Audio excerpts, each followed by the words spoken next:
भौतिक वस्तुओं से ज्यादा आंतरिक शांति मांगे। नमस्कार मित्रों, क्या आपने कभी सोचा है कि हम भगवान से आमतौर पर क्या मांगते हैं?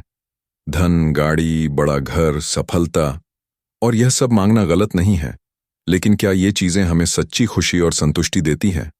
सोचिए, अगर सिर्फ धन से सुख मिलता तो सबसे अमीर लोग सबसे खुश होते। अगर सिर्फ प्रसिद्धि से संतोष मिलता तो दुनिया के बड़े सितारे कभी तनाव में नहीं होते। लेकिन सच्चाई इससे अलग है। बाहरी सुख क्षणिक होते हैं, लेकिन आंतरिक शांति हमेशा बनी रहती है। एक पुरानी कहानी है। एक संत के पास एक युवक आया और बोला, गुरुजी, मैं बहुत अमीर बनना चाहता हूं, दुनिया की सारी खुशियां चाहता हूं, कृपया मुझे कोई मंत्र दीजिए। संत मुस्कुराए और बोले, बेटा, अगर तुम्हें सच्ची खुशी चाहिए तो भगवान से धन मत मांगो, शांति मांगो। युवक चौंक गया, लेकिन गुरुजी, अगर मेरे पास धन होगा तो मैं हर खुशी खरीद सकता हूं। संत ने उसे एक राजा की कहानी सुनाई। एक बार एक राजा था जिसके पास अपार धन दौलत थी, लेकिन रातों को सो नहीं पाता था। उसकी चिंता कभी खत्म नहीं होती थी। उसने सबसे बड़े वैद्य बुलाए, दवाइयां लीं, लेकिन कुछ काम नहीं आया। फिर एक साधु ने कहा, राजन, अगर तुम्हें चैन की नींद चाहिए तो किसी ऐसे व्यक्ति की कमीज पहन लो जो पूरी तरह संतुष्ट हो। राजा ने पूरे राज्य में खोज की, लेकिन कोई ना कोई हर किसी के जीवन में परेशानी थी। अंत में उसे एक गरीब किसान मिला जो दिन भर मेहनत करता, खुशी खुशी अपने परिवार के साथ समय बिताता और चैन से सोता। राजा ने उससे कहा, मैं तुम्हारी कमीज खरीदना चाहता हूं, जो भी कीमत हो दूंगा। किसान हंस पड़ा और बोला, राजन, मेरे पास तो कोई कमीज ही नहीं है। राजा समझ गया कि सच्ची खुशी बाहरी चीजों से नहीं, बल्कि आंतरिक संतोष से आती है। यही कारण है कि हमें भगवान से सिर्फ भौतिक सुख सुविधाएं नहीं, बल्कि मन की शांति मांगनी चाहिए। क्योंकि जब मन शांत होता है तो मुश्किल हालात भी आसान लगते हैं। जब दिल संतुष्ट होता है तो छोटी छोटी चीजों में भी आनंद आता है। अगर आपके पास खूब पैसा हो लेकिन रातों को नींद न आए, तो क्या यह सच में सुख है? अगर आपके पास सारी दुनिया की दौलत हो लेकिन मन बेचैन रहे, तो क्या यह जीवन जीने लायक है? तो अगली बार जब आप प्रार्थना करें तो सिर्फ यह न कहें, भगवान मुझे अमीर बना दो, बल्कि कहें, भगवान मुझे संतोष और शांति दो, जिससे मैं हर परिस्थिति में खुश रह सकूं। याद रखिए, धन कमाया जा सकता है, सफलता पाई जा सकती है, लेकिन अगर मन अशांत हो तो ये सब बेकार है। इसलिए भगवान से सबसे पहले शांति मांगे, क्योंकि शांति ही असली सुख है। धैर्य और आत्मविश्वास की शक्ति मांगे। नमस्कार मित्रों, हम सभी भगवान से कुछ न कुछ मांगते हैं, सफलता, पैसा, खुशियां, लेकिन क्या हमने कभी सोचा है कि इन चीजों तक पहुंचने के लिए हमें सबसे ज्यादा किस चीज की जरूरत होती है? धैर्य और आत्मविश्वास। सोचिए, अगर हर चीज तुरंत मिल जाए तो जीवन का असली आनंद ही खत्म हो जाएगा। क्या बीज बोते ही पेड़ बन जाता है? क्या सूरज एक ही पल में आकाश में चमक उठता है? नहीं, हर चीज का एक समय होता है और उसी समय के दौरान हमें धैर्य रखना पड़ता है। एक पुरानी कथा है। एक बार एक व्यक्ति ने भगवान से प्रार्थना की, भगवान मुझे तुरंत सफलता चाहिए। भगवान ने मुस्कुराकर उसे एक छोटा पौधा दिया और कहा, इसे पानी दो, देखभाल करो, यह तुम्हें वो सब देगा जो तुम चाहते हो। वह व्यक्ति खुश हुआ, लेकिन कुछ ही दिनों में बेचैन हो गया। उसे तुरंत फल चाहिए थे। उसने पौधे को उखाड़ा और बोला, भगवान आपने मुझे धोखा दिया, इसमें तो कोई फल ही नहीं लगे। भगवान ने कहा, बेटा, तुम्हें फल चाहिए था, लेकिन तुम्हें धैर्य नहीं था। अगर तुम इसे समय देते तो यह पेड़ बनकर तुम्हें फल जरूर देता। हमारे जीवन में भी यही होता है।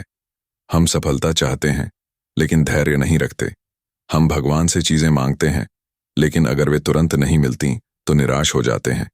लेकिन याद रखिए, कोई भी बड़ी चीज धैर्य के बिना नहीं मिलती। महान लोगों की कहानियां देखें। अल्बर्ट आइंस्टीन को स्कूल में कमजोर कहा गया, लेकिन उन्होंने धैर्य और आत्मविश्वास से दुनिया को बदल दिया। थॉमस एडिसन हजारों बार असफल हुए, लेकिन अगर उन्होंने आत्मविश्वास खो दिया होता तो आज हमारे पास बिजली का बल्ब नहीं होता। जब भी कोई मुश्किल आए, जब भी कोई सपना पूरा न हो, तो भगवान से यह मत कहिए, भगवान ये क्यों हो रहा है, बल्कि कहिए, भगवान, मुझे धैर्य और आत्मविश्वास दो ताकि मैं इस कठिनाई को पार कर सकूं। सोचिए, जब कोई बच्चा चलना सीखता है तो कितनी बार गिरता है, लेकिन अगर वह डर कर बैठ जाए तो क्या कभी चल पाएगा? अगर वह आत्मविश्वास रखे और बार बार उठे तो एक दिन दौड़ने लगेगा। इसी तरह हमारी जिंदगी में भी मुश्किलें आएंगी, असफलताएं होंगी, लेकिन जो व्यक्ति धैर्य रखता है और अपने आप पर भरोसा करता है वही जीतता है। तो अगली बार जब आप भगवान से कुछ मांगें तो सिर्फ सफलता की प्रार्थना न करें। कहें, भगवान, मुझे धैर्य दो ताकि मैं समय का इंतजार कर सकूं, और आत्मविश्वास दो ताकि मैं कभी हार ना मानूं। याद रखिए, जो बीज को धैर्य से सींचता है वही एक दिन मीठे फल पाता है। इसलिए भगवान से सबसे पहले धैर्य और आत्मविश्वास मांगे, क्योंकि यही वो शक्ति है जो आपको हर लक्ष्य तक पहुंचा सकती है। सही दिशा और बुद्धि की प्रार्थना करें। नमस्कार मित्रों, जब भी हम भगवान से कुछ मांगते हैं तो अक्सर हमारी प्रार्थना कुछ ऐसी होती है, भगवान, मुझे अमीर बना दो, भगवान, मुझे सफलता दे दो, भगवान, मुझे मनचाही चीज दे दो। लेकिन क्या हम कभी यह प्रार्थना करते हैं, भगवान, मुझे सही दिशा दो, भगवान, मुझे बुद्धि दो ताकि मैं सही और गलत में फर्क कर सकूं। सोचिए, अगर कोई व्यक्ति जंगल में खो जाए और उसे सही रास्ता ना मिले तो क्या उसके पास कितना भी धन हो कोई फर्क पड़ेगा? नहीं, क्योंकि बिना सही दिशा के वह कहीं भी नहीं पहुंच सकता। जीवन में भी यही सच है।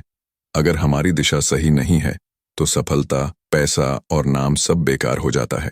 एक पुरानी कथा है। एक नौजवान था जो बहुत मेहनती था, लेकिन जीवन में लगातार असफल हो रहा था। उसने भगवान से प्रार्थना की, हे प्रभु, मुझे ढेर सारा पैसा दो ताकि मैं सुखी हो जाऊं। कुछ समय बाद उसे व्यापार में सफलता मिली और वह बहुत अमीर बन गया, लेकिन फिर धीरे धीरे उसने गलत रास्ता पकड़ लिया। लालच बढ़ गया, दूसरों का हक मारने लगा, गलत फैसले लेने लगा। कुछ ही वर्षों में उसका सब कुछ नष्ट हो गया। वह फिर भगवान के पास पहुंचा और बोला, हे प्रभु, मैंने आपसे धन मांगा था, लेकिन मैं सब कुछ खो बैठा। क्यों? भगवान मुस्कुराए और बोले, बेटा, तुमने मुझसे धन मांगा लेकिन बुद्धि नहीं मांगी। अगर तुम सही निर्णय लेने की समझ रखते तो यह दिन नहीं देखना पड़ता। यही हमारे जीवन की भी सच्चाई है। अगर हमारे पास सही दिशा और बुद्धि नहीं है तो हम चाहे कितने भी संसाधन जुटा लें, वे टिक नहीं पाएंगे। महाभारत में भी यही सिखाया गया है। कौरवों के पास धन था, शक्ति थी, विशाल सेना थी, लेकिन उनके पास सही दिशा और ज्ञान नहीं था। दूसरी ओर पांडवों के पास थोड़े संसाधन थे, लेकिन उन्होंने धर्म का साथ नहीं छोड़ा, और अंत में जीत किसकी हुई? उन्हीं की, जिन्होंने सही दिशा चुनी।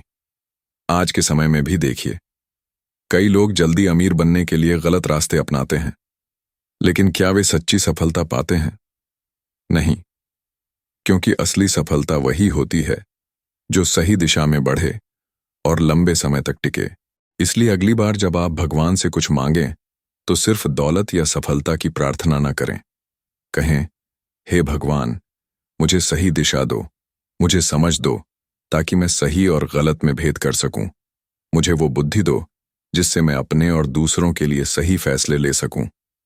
याद रखिए, जो व्यक्ति सही दिशा में चलता है वही अंत में मंजिल तक पहुंचता है, और बुद्धिमान व्यक्ति के पास भले ही कम साधन हो, लेकिन वह जीवन में आगे बढ़ ही जाता है। इसलिए भगवान से सबसे पहले बुद्धि और सही दिशा मांगिए, क्योंकि वही असली सफलता की कुंजी है। दूसरों के कल्याण की प्रार्थना करें। नमस्कार मित्रों, जब भी हम भगवान से प्रार्थना करते हैं तो हमारी मांगें अक्सर खुद तक सीमित होती हैं। भगवान, मुझे सुख समृद्धि दो, भगवान, मेरी परेशानियां दूर कर दो। लेकिन क्या हम कभी ये प्रार्थना करते हैं, भगवान, मेरे साथ साथ औरों का भी भला हो? सोचिए, अगर एक दीपक सिर्फ खुद के लिए जलना चाहता तो क्या वह अंधकार को दूर कर सकता था? नहीं, उसकी रोशनी तभी सार्थक होती है जब वह दूसरों का भी मार्ग रोशन करे। पुरानी कथाओं में एक सुंदर उदाहरण मिलता है। एक बार एक संत के पास एक व्यक्ति आया और बोला, गुरुजी, मैं वर्षों से भगवान से प्रार्थना कर रहा हूं, लेकिन मेरी इच्छाएं पूरी नहीं होती। मैं धन मांगता हूं, सफलता मांगता हूं, लेकिन कुछ भी नहीं मिलता। संत मुस्कुराए और बोले, बेटा, तुमने कभी दूसरों के लिए प्रार्थना की? वह व्यक्ति चौंका। गुरुजी, दूसरों के लिए क्यों मांगूं? मुझे तो अपनी जरूरतें पूरी करनी है। संत ने उसे एक चमत्कारी दीपक दिया और कहा, इस दीपक से जो भी मांगोगे वह तुम्हें मिलेगा, लेकिन शर्त यह है कि जो तुम मांगोगे वह पहले तुम्हारे पड़ोसी को दुगुना मिलेगा। वह व्यक्ति खुश हो गया। उसने सोचा, अगर मैं 1 लाख रुपया मांगूंगा तो मेरे पड़ोसी को 2 लाख मिल जाएगा। अगर मैं एक आलीशान घर मांगूंगा तो मेरे पड़ोसी को उससे भी बड़ा घर मिलेगा। यह सोचकर उसे जलन होने लगी। वह खुद को अमीर बनते देखना चाहता था, लेकिन अपने पड़ोसी को खुद से ज्यादा सफल नहीं देख सकता था। अंत में उसने एक भयानक इच्छा रखी, भगवान, मेरी एक आंख की रोशनी छीन लो। और हुआ भी वही। उसकी एक आंख की रोशनी चली गई, लेकिन पड़ोसी पूरी तरह अंधा हो गया।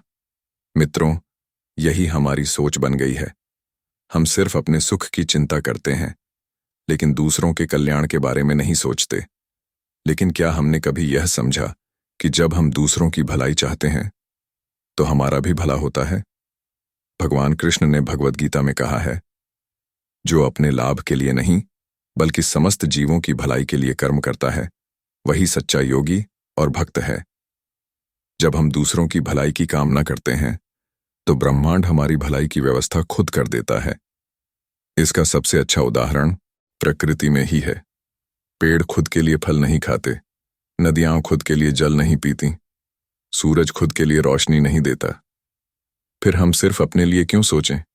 अगर हम भगवान से यह प्रार्थना करें, हे प्रभु, मुझे इतनी शक्ति दो कि मैं दूसरों के काम आ सकूं, मेरे हाथों से किसी का भला हो, मेरी वाणी से किसी को प्रेरणा मिले, मेरी उपस्थिति से किसी की समस्या हल हो, तो सोचिए जीवन कितना सुंदर बन जाएगा।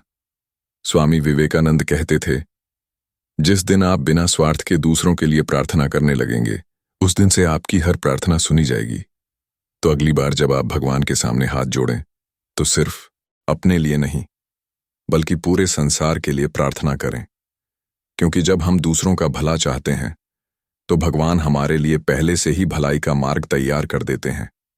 याद रखिए, जो दूसरों की खुशियों की प्रार्थना करता है वह खुद भी सच्ची खुशी पाता है। तो आइए आज से ही अपने मन में एक नई प्रार्थना को स्थान दें। हे प्रभु, सबका भला हो, सबको सुख मिले, सबको शांति मिले, संतोष और कृतज्ञता की भावना मांगे। नमस्कार मित्रों, क्या आपको कभी ऐसा लगा है कि आपके पास सब कुछ होने के बावजूद कुछ कमी है? क्या आपने कभी सोचा है कि हम जीवन में कितनी ही चीजें हासिल कर लें, फिर भी संतुष्टि क्यों नहीं मिलती? इसका कारण यह है कि हम संतोष और कृतज्ञता की भावना को भूलते जा रहे हैं। हम भगवान से धन, सफलता, खुशियां मांगते हैं, लेकिन क्या कभी यह मांगा, भगवान, मुझे संतोष की भावना दो? क्योंकि अगर हमारे पास संतोष नहीं है तो चाहे हमें कितना भी मिल जाए, हम कभी खुश नहीं हो सकते। एक सुंदर कथा है। एक व्यक्ति बहुत अमीर था, लेकिन हमेशा दुखी रहता था। वह दिन रात और ज्यादा पैसा कमाने की दौड़ में लगा रहता। एक दिन उसने एक संत से पूछा, गुरुजी, मेरे पास सब कुछ है, बड़ा घर, गाड़ियां और नौकर चाकर, फिर भी मैं संतुष्ट क्यों नहीं हूं? संत मुस्कुराए और बोले, बेटा, तुम्हारे पास सब कुछ हो सकता है, लेकिन अगर तुम्हें कृतज्ञता और संतोष का एहसास नहीं है तो सब व्यर्थ है। चलो, मैं तुम्हें एक कहानी सुनाता हूं। संत ने उसे एक किसान का उदाहरण दिया। यह किसान दिन भर खेत में मेहनत करता था, शाम को अपने परिवार के साथ बैठकर साधारण भोजन करता और खुशी खुशी सो जाता। वह न तो ज्यादा धन की चिंता करता था, न ही किसी और से तुलना करता था। उसने जो भी पाया उसी में संतुष्ट था। संत ने कहा, बेटा, यह किसान तुमसे ज्यादा खुश क्यों है? क्योंकि इसे संतोष और कृतज्ञता की शक्ति का ज्ञान है। यह भगवान का धन्यवाद करता है कि उसके पास रोटी है, परिवार है, स्वास्थ्य है। और जो व्यक्ति धन्यवाद देना सीख जाता है वही सच्चा सुखी होता है। आज के समय में भी यही हो रहा है। हम हर चीज की तुलना करने लगे हैं। दूसरों की बड़ी गाड़ी देखकर अपनी कार छोटी लगने लगती है।